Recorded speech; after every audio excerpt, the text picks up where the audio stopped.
cold. You're going. Okay, so we finished the first side. She's nice and warm. I'm going to cover her up. She's already got a lotion on again. I use a lotion or a cream and not an oil because an oil is not going to give you the same kind of connection you can make and you slip and slide. If you do use oil, use just a small amount, okay?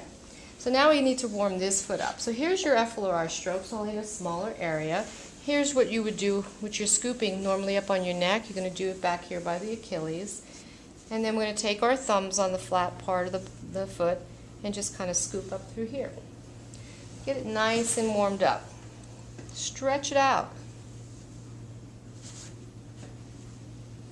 We can do a palm compression out externally so that they get a stretch into the groin area. We could also take our palms and just nice and easy compress up to the foot. When I do feet, I usually, like especially if I'm just doing a foot session on somebody, I still want to include the lower legs, okay? We could take the foot and internally rotate. Gives it a nice stretch through the iliotibial band up into the tensor fascia and also on the outside of your ankle. So earlier we did our zones back in here and we had our thumb right in the middle and we walked up 5 zones, 5 imaginary lines with a nice firm compression with your thumb. I like to use thumb over thumb. I rock my body in and out to get my compressive forces. I go all the way up to each toe, helping that circulation get in here. Remember, the feet tend to get colder because it's the furthest place away from your heart. Come back to that middle point and work your way up. So you get 5 zones that you're going to work up. We're not just touching skin, we're really getting in there and working right into the muscle. We can take each toe and we can even rotate it. If you see people have really tight regions in their toes, okay? All these tarsals and metatarsals, I like to compress and move and wiggle. I like to stretch the toes out in both directions. I really want to get this all opened up. So taking my hands on the side of them, I could just even shake them out like this. When they're really cold, this one really warms them up, okay? Come back and scoop through.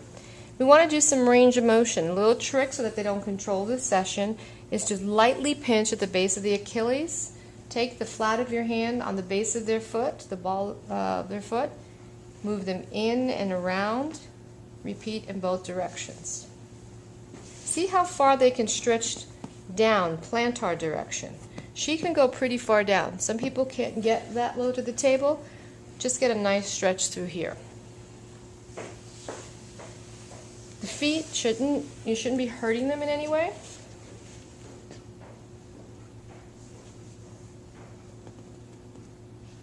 If you feel they're still cold, get into these toes and do little circular movements right on the tip.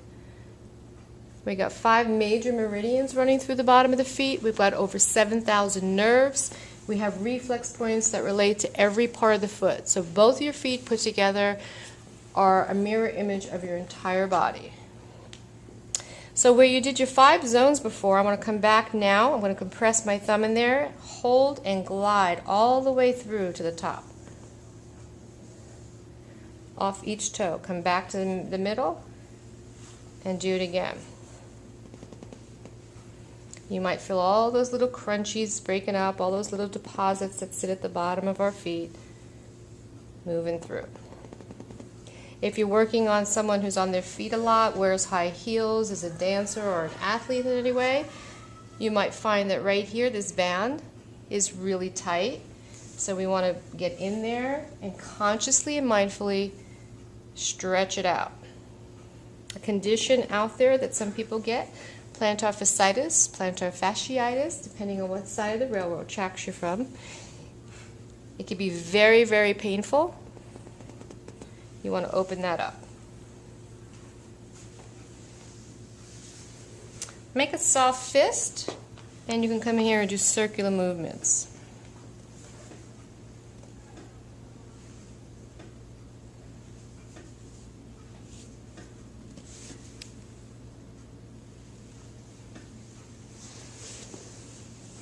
Another little trick too, if you look at your hand, most of us have a natural little indent right in this space here.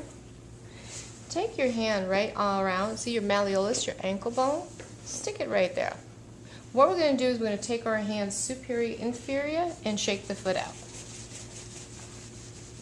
Notice how it shakes the whole leg right up into the hips. Come back and shake on the sides.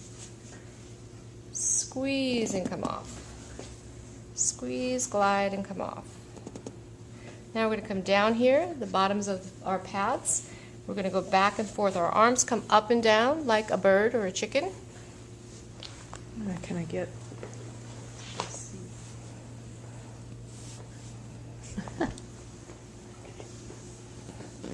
So back and forth. I got a nice firm hold in here. Back and forth. Now sometimes I might put a pillow underneath their knees, and that will lift their foot up a little bit more.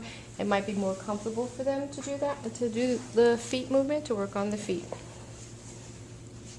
Her feet are nice and warm now, and I'm going to begin to come out softer and lighter and just finish the foot massage. Okay? Cover up the foot when you're done.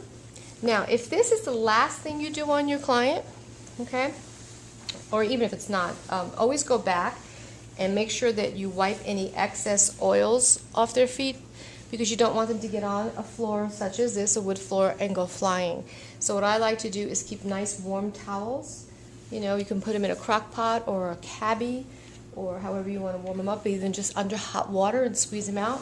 Put the warm towel on them, compress, squeeze, wipe, cover them back up. Compress, squeeze, wipe, cover them back up. And that way they won't go flying. Okay?